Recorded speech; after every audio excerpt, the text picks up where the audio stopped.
Hello everyone, welcome back to IAS Cafe. My name is Priyanka. Let us begin with today's decoding session of the Hindu, 26th of July 2023.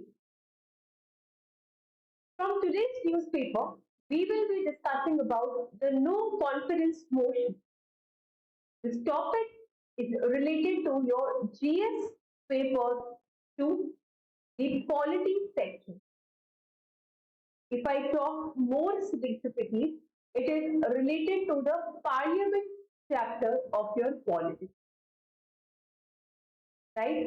Then second, we will be talking about the gig workers and their struggle. See, last day, yesterday, we also discussed in brief about the gig workers. But in today's newspaper, a comparison is made between a Maharashtrian model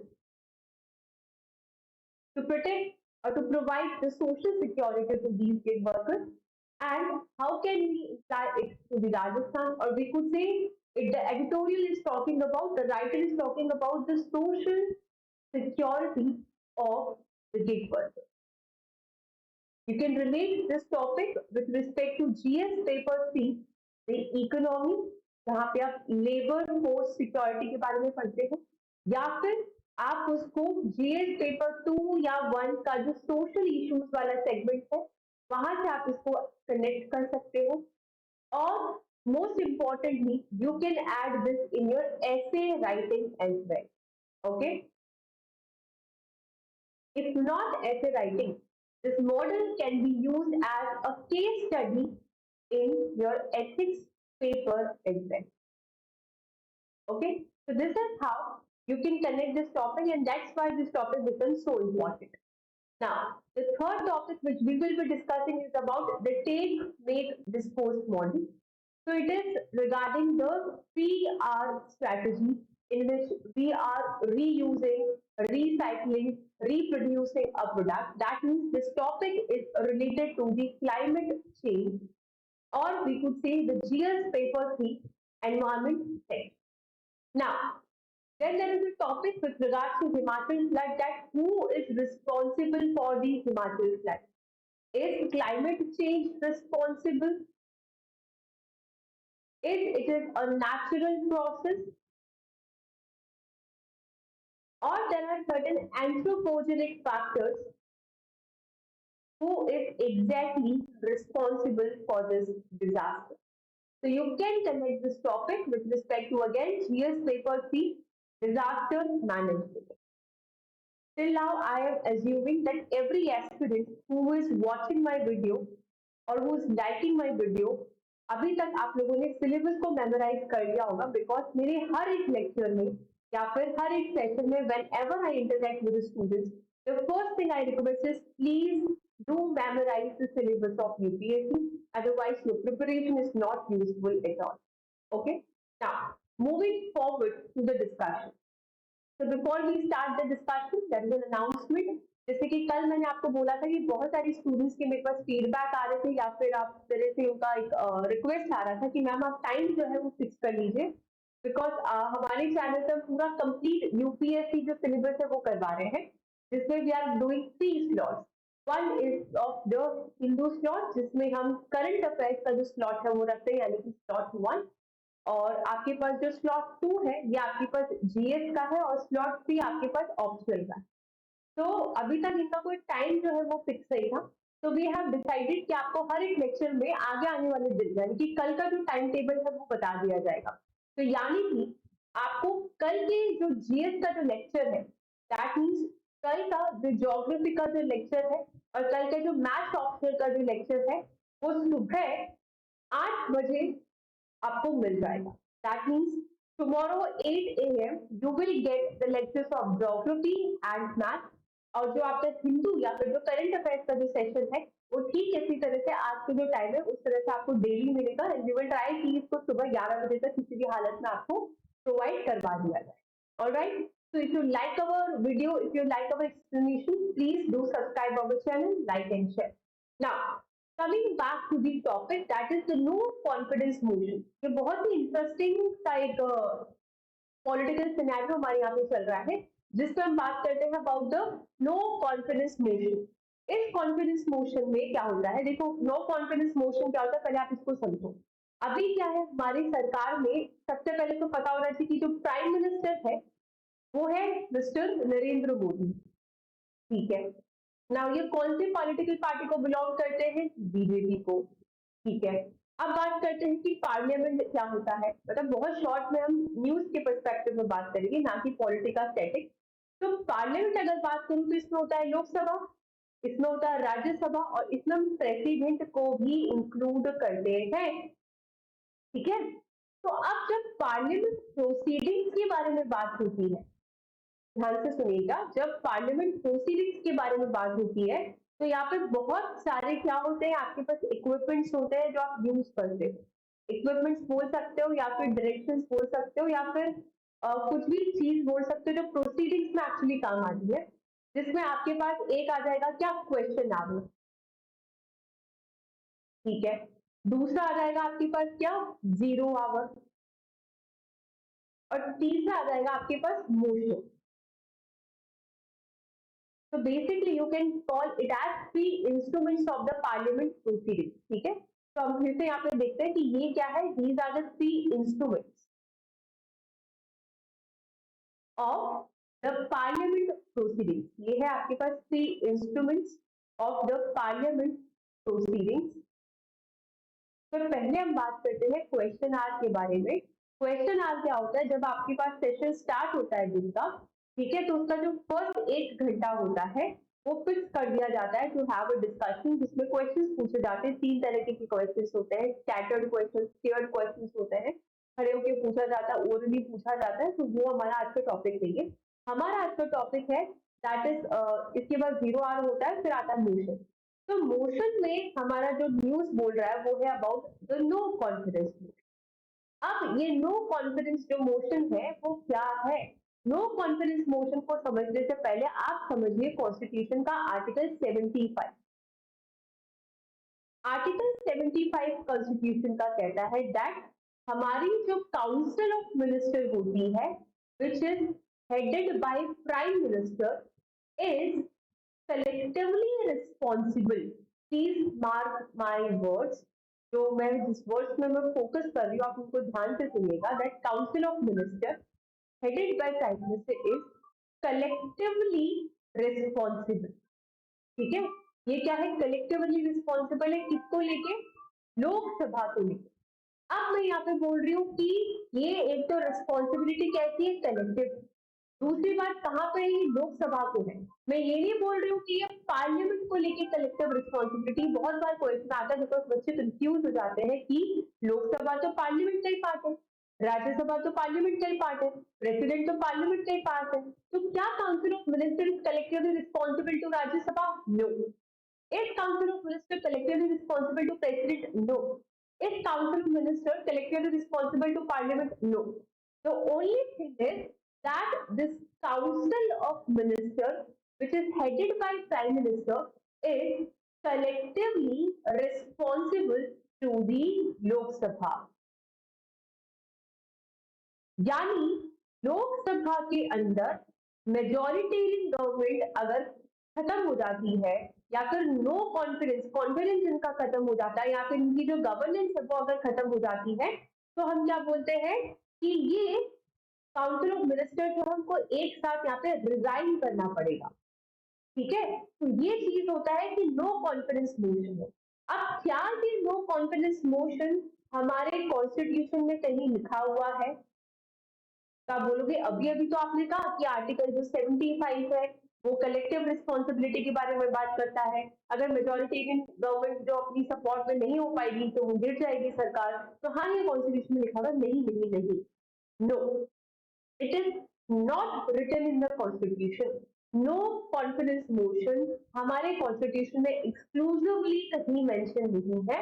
article 75 सिर्फ और सिर्फ collective responsibility के बारे में बात करता है, जिससे अजम्पशन निकाला जाता है कि yes we can pass a no confidence motion, but ये जो नो कॉन्फिडेंस मोशन है हमारे कॉन्स्टिट्यूशन में एक्सक्लूसिवली कहीं पे भी मेंशन नहीं है। आर्टिकल 119 जो है आपके पास लोकसभा और राज्यसभा को इंडिविजुअल बिजनेस के रूल्स रेगुलेशन बनाने की पावर देता है, और वहां पे जो लोकसभा है उसके अंदर यहाँ पे नो कॉन्फिडेंस मोशन जो है mention under the business rules procedure act. अब पहली बात, ये नो कॉन्फिडेंस मोशन आप सिर्फ और सिर्फ लोकसभा में पास कर सकते हो, और आपको इसका रीजन देने की जरूरत नहीं है कि हम क्यों ये पास कर रहे हैं, लेकिन इसको पास करने के लिए आपको 40 मेंबर्स के थ्रू एडमिट करवाने की जरूरत पड़ेगी, तब जाके ये पास होता है। देखो, कोई भी मोशन अगर पास होता है तो सबसे पहले प्रिसाइडिंग ऑफिसर की वहां पे कंसेंट लगती है। तो अगर ये लोकसभा में नो कॉन्फिडेंस मोशन पास हो रहा है तो यहाँ पे जो स्पीकर होंगे लोकसभा के, ठीक है, वहां का कंसेंट लगेगा कब, जब 40 मेंबर जो है उसको एडमिट कर देंगे। लेकिन इस नो कॉन्फिडेंस मोशन को हमेशा एक इशू के तौर पे देखा जाता है। क्यों? क्योंकि इसका कोई वैल्यू नहीं है। क्यों नहीं है? क्योंकि आज की जो गवर्नमेंट है वो मेजोरिटेरियन गवर्नमेंट है। मोस्टली जो पार्लियामेंट में जो मेंबर्स है वो मेजोरिटेरियन गवर्नमेंट के हैं, तो वो एक व्हिप जारी कर देते हैं। व्हिप का मतलब होता है इंस्ट्रक्शन देना कि सब क्या है, सरकार के फेवर में चुपचाप से वोट करोगे। तो जब ये व्हिप हो जाता है और मोस्टली मेंबर्स इन्हीं का सपोर्ट में होती है, तो ये नो कॉन्फिडेंस मोशन यानी कि ये जो 40 मेंबर का सपोर्ट है वो इनको मिल ही नहीं पाता है। तो इसीलिए बोला जाता है कि ये एक तरह से फेलियर है। एंड इसका ऑल्टरनेट आपके पास एंटी डिफेक्शन लॉ जो है वो भी आपके सामने है। तो I hope this no confidence motion is clear. अभी अभी जो अपोजिशन पार्टीज है वो एक कोलिशन बनाने की कोशिश कर रहे हैं जिसका नाम ही उन्होंने इंडिया रख दिया है, ठीक है, और बोल रहे हैं कि हम जो प्राइम मिनिस्टर जो है हमारी कंट्री के, उनके खिलाफ एक नो कॉन्फिडेंस मोशन जारी करें। अब आप बोलोगे कि अगर ये नो कॉन्फिडेंस मोशन पास हो जाता है तो क्या ये काउंसिल ऑफ मिनिस्टर के जो मेंबर्स होंगे अलग अलग रिजाइन करेंगे? ना जी ना। जो प्राइम मिनिस्टर होते हैं वो रिजाइन करते हैं तो ऑटोमेटिकली काउंसिल ऑफ मिनिस्टर पूरी तरह से रद्द हो जाती है। तभी तो बोलते हैं कि council of minister is headed by prime minister. इनके कर्ता धर्ता कौन है? प्राइम मिनिस्टर है। तो प्राइम मिनिस्टर रिजाइन करेंगे तो ये खारिज हो जाएगी काउंसिल ऑफ मिनिस्टर। हर एक मेंबर को इंडिविजुअली यहाँ पर रेजिग्नेशन देने की जरूरत नहीं है। क्लियर है? Now coming to the second topic about the gig workers struggle. Gig worker क्या है, हमने कल डिस्कस किया था। देखो, गिग वर्कर्स कौन होते हैं इसको हम समझते हैं। What are the gig workers? तभी तो उनको स्ट्रगल को समझोगे। एक होता है नॉर्मली आपका एम्प्लॉय और एम्प्लॉय का रिश्ता, यानी कि if you I repeat my concept the basic example because it is the best example I could provide you all. For example, if a person is finding a job और वो बहुत सारी companies में interview देते हैं, तो जब वो सिलेक्ट हो जाते हैं उनको जॉब मिल जाती है।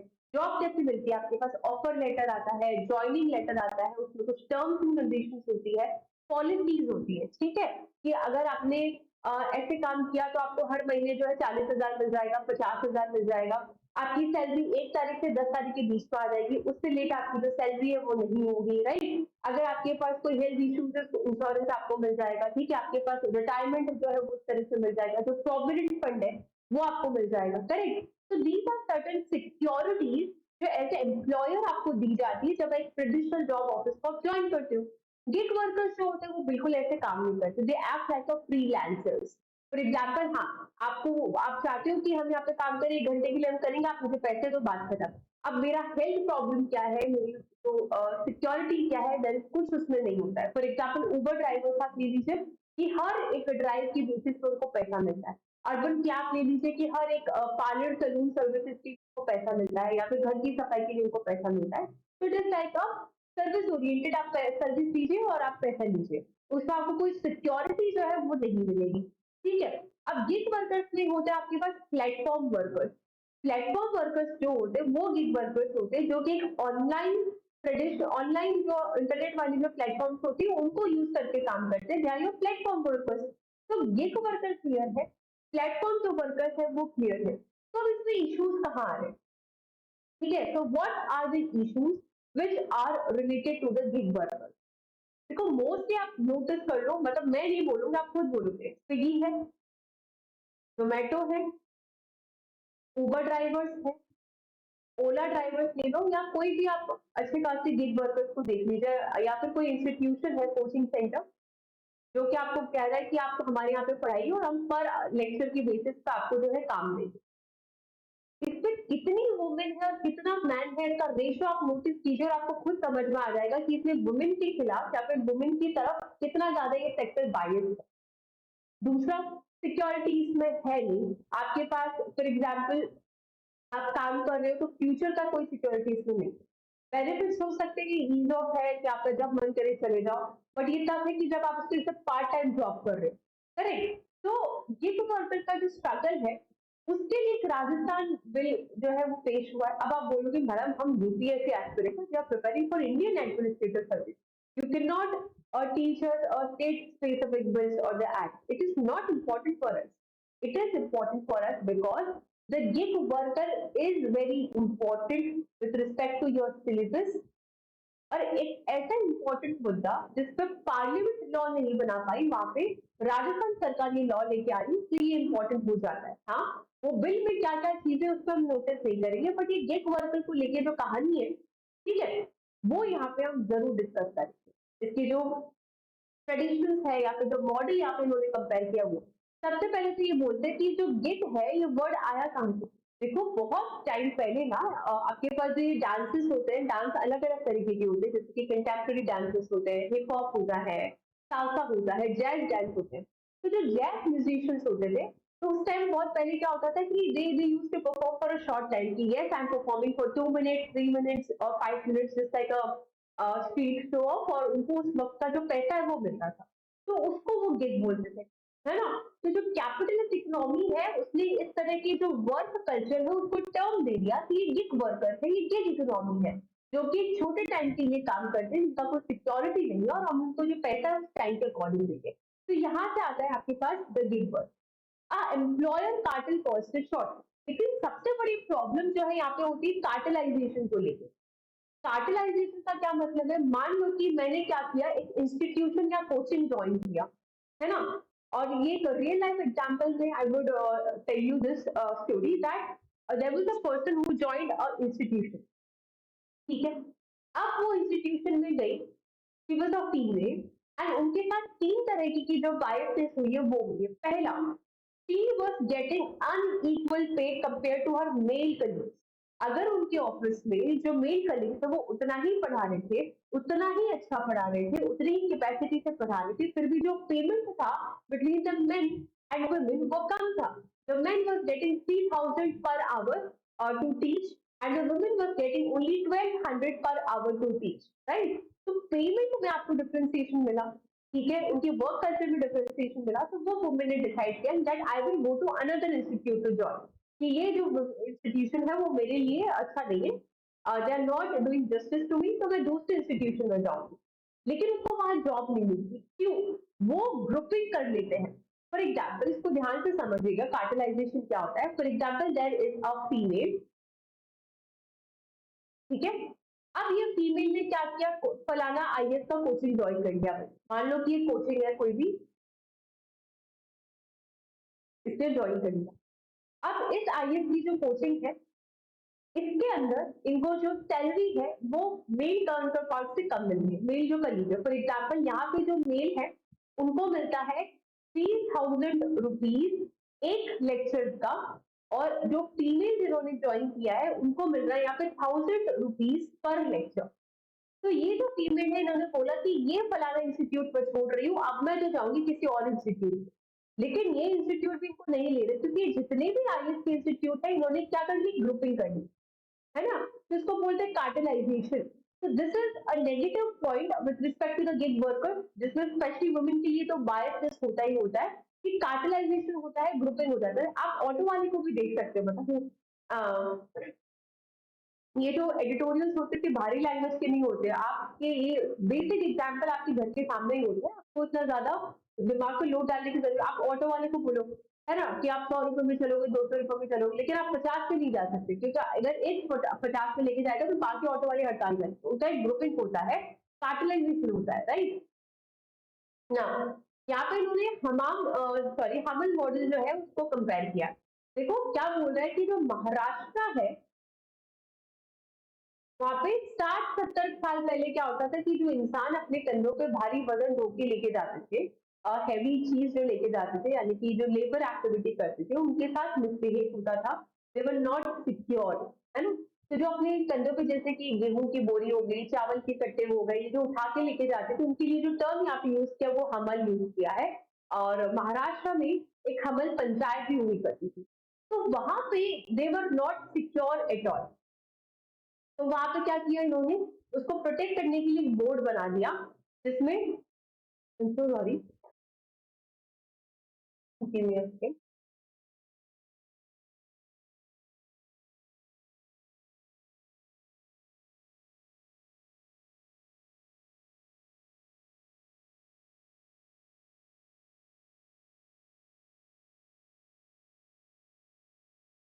okay, so coming back to the Hamal model,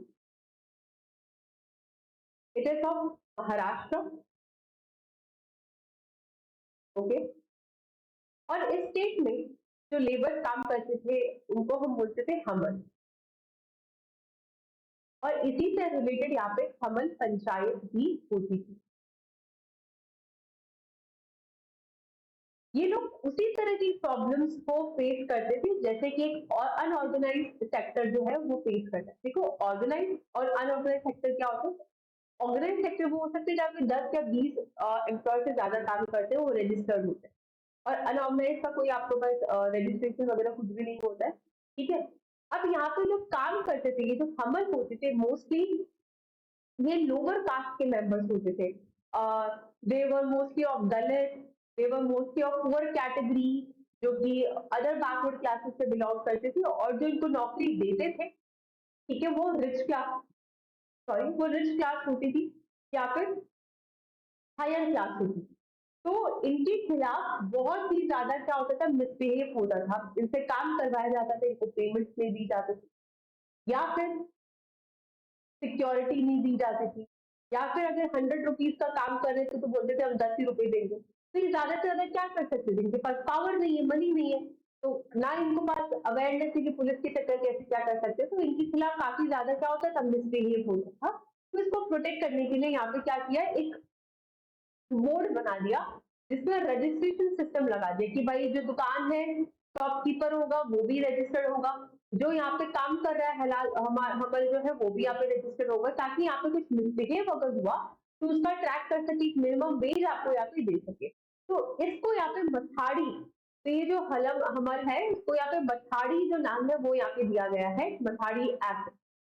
इसी पथारी एक्ट से प्रेरित होकर जो राजस्थान जो आपके पास सरकार है, उन्होंने भी क्या किया है, इसको गिग वर्कर्स को प्रोटेक्शन देने के लिए एक बिल यहाँ पे लेके आए हैं, ठीक है जी। आई होप इसका कंसेप्ट क्लियर है कि मथाड़ी टर्म अगर आ जाए, कि Mathadi term was recently in the news, it is related to right, the model which is named as the Hamal model was in the news, it is recently related to what, the gig worker, what are gig workers, या फिर what are the issues, अगर mains में question आ जाए कि what are the issues faced by gig workers, तो आप लिख सको। now coming to the third topic, that is the take make dispose model। तो ये आपके एनवायरमेंट से रिलेट करता है, ये बात करता है रिसोर्स एफिशिएंसी और सर्कुलर इकोनॉमी। देखो, सर्कुलर इकोनॉमी क्या होती है, जिसमें हम कोई भी चीज को रीयूज करते हैं। ऐसा नहीं है कि हमने खरीदा, उससे कुछ बनाया, जैसे प्लास्टिक खरीदा, बॉटल बनाई, पानी पिया और फेंक दिया, टेक मेक डिस्पोज, नहीं। हम अगर इसका रीयूज के बारे में बात करते हैं, रिसाइकल के बारे में बात करते हैं, तो ऐसी इकोनॉमी होती है सर्कुलर इकोनॉमी, ठीक है। तो यहाँ पे बोला जा रहा है कि जो रिसोर्स एफिशिएंसी है या फिर जो सर्कुलर इकोनॉमी है, ये बहुत ही ज्यादा पावरफुल स्ट्रैटेजीज हो सकती है, जो कि आपका जो डिपेंडेंस है नेचुरल रिसोर्सेज को कम कर सकती है। देखो, ये पूरा मुद्दा जुड़ा हुआ है सस्टेनेबल डेवलपमेंट को लेकर, ठीक है। What this whole issue is related to the sustainable development. As there is a line by Mahatma Gandhi that there is enough for everyone's need but not for anyone's greed. ये line आप अपने ऐसे writing में या answers में use कर सकते हो कि अर्थ की जो रिसोर्सेस है, अगर उन रिसोर्सेस को आप कंपेयर करो कि हर एक जने की जरूरत पूरी करनी है, तो बहुत रिसोर्सेस है आपके पास, लेकिन अगर आपको लालच पूरा करना है तो आपके पास हर एक इंसान के, किसी एक इंसान के लिए भी रिसोर्सेज जो है वो कम पड़ जाए। तो यहाँ से सस्टेनेबल डेवलपमेंट का मतलब होता है कि हम हमारे रिसोर्स का कुछ इस तरह से यूज करें कि हमारी आज की जो प्रेजेंट जनरेशन है उसकी जो नीड है वो हम फुलफिल कर दें, लेकिन जो आगे वाली फ्यूचर जनरेशन है उनकी नीड जो है वो हेम्पर ना हो। ठीक है, यानी जो नेचुरल रिसोर्सेज है उस पर डिपेंडेंसी हमको कम से कम करनी पड़ेगी, उनका मिसयूज हमें कम करना पड़ेगा। तो यहाँ पे राइटर क्या कह रहे हैं कि जो अगर आप नेचुरल रिसोर्सेज के ऊपर डिपेंडेंसी को कम करना चाहते हो तो कहीं ना कहीं आपको सर्कुलर इकोनॉमी के पास जाना पड़ेगा, जहां पे आप रीयूज करना चाह रहे हो, रिसाइकिल करना चाह रहे हो product, and it will ultimately क्या होगा, वेस्ट जो है उसकी सस्टेनेबल डिजाइन को किस तरह से हम प्रैक्टिस कर सकते हैं उसको इंकरेज करेगा। ठीक है, तो एक तरह से पूरा ग्लोबल प्रैक्टिस हो सकता है to ensure this sustainable development, क्योंकि हमारे पास सस्टेनेबल डेवलपमेंट गोल के टारगेट उनको भी तो पूरा करना है, एजेंडा 2030 जिसको हम बोल रहे हैं, तो इसमें भी हमारी मदद करेगा, है ना। तो ये जो टेक मेक डिस्पोज है वहां से हमको शिफ्ट होना पड़ेगा रिड्यूस रीयूज रिसाइकल मॉडल, और इंडिया ने प्रायोरिटाइज भी किया है रिसोर्स एफिशिएंसी और circular economy as one of the three core themes for the G20 forum. देखो अभी अभी जो पूरे साल में अभी इंडिया के पास है G20 की प्रेसिडेंसी। ठीक है, तो इस बार की जो G20 की जो प्रेसिडेंसी वो किसके पास है, इंडिया के पास है। यहाँ पे इन्होंने 4 प्रायोरिटी एरियाज के ऊपर फोकस किया है। ठीक है, 4 प्रायोरिटी एरियाज पे इट हैज फोकस। पहला, सर्कुलरिटी इन द स्टील सेक्टर। देखो भाई स्टील सेक्टर तो है, इसको बोला जाता है बोन ऑफ इंडस्ट्री, मतलब कोई भी इंडस्ट्री लगा लो वहां पे स्टील तो काम आएगा ही आएगा, आयरन स्टील, है ना। तो वहां पे हम ये सर्कुलर रीयूज रिसाइकल का कंसेप्ट लाएंगे, extended producer responsibility, circular bioeconomy, and establishing an industry-led resource efficiency and circular economy industry solution. So there is now heightened recognition of resource efficiency and circular economy within the G20. अब G20 के अंदर भी हमने ये concept जो है डाल दिया है कि हमारा ये जो अटेक में कंसेप्ट है वहां से हमको शिफ्ट करना पड़ेगा, रीयूज करना पड़ेगा, रिसाइकिल करना पड़ेगा, क्योंकि जो G20 के जो मेंबर्स है ना, उन्होंने कमिट तो किया ही है क्लाइमेट चेंज के अंदर कि हम नेट जीरो एमिशन लेके आएंगे, भाई हमारा जो ग्रीन हाउस गैस एमिशन है उसको हम मिटिगेट करने का जो टारगेट है वो पूरा करेंगे। तो कैसे करोगे आप, उसके लिए सबसे इंपॉर्टेंट जो है आपको इसी पे जाना पड़ेगा, नेचुरल रिसोर्सेज को कम करो, रीयूज करो, रिसाइकिल करो, है ना। Now recycling of bioeconomy and biofuel, तो दिस इज हाउ कि पूरे जो एडिटोरियल है उसमें जो राइटर है वो बोलना चाह रहे हैं।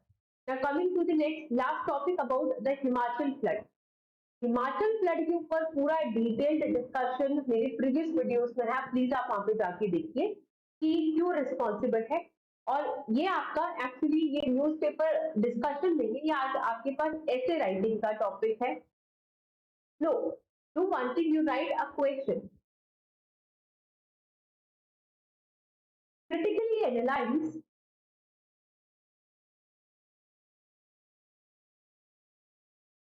the harmful, critically analyze the harmful effects of anthropogenic factors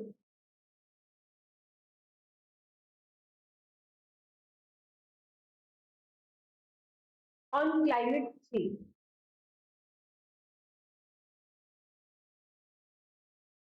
and how can we balance growth with environment safety। ठीक है, क्योंकि हिमाचल फ्लड में, ठीक है, यही बोला गया कि क्या डेवलपमेंट मॉडल को हमें रिवर्क करना चाहिए, या फिर क्या हमें हाइड्रो पावर प्रोजेक्ट जो बना रहे हैं डेवलपमेंट के लिए क्या वो गलत है, या फिर टूरिज्म पे इसका क्या फर्क पड़ेगा, and way forward.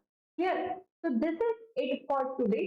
I hope this topic is absolutely clear, but मेरी एक रिक्वेस्ट है, जैसे आज मैंने ये जो फ्लड वाला टॉपिक है आप स्टूडेंट्स के ऊपर एक आंसर की फॉर्म में लिखा है, तो अगर आप मुझे इसका आंसर टाइम पे दोगे तो नेक्स्ट वीडियो में मैं इसका जो डिस्कशन है वो कंटिन्यू करूंगी।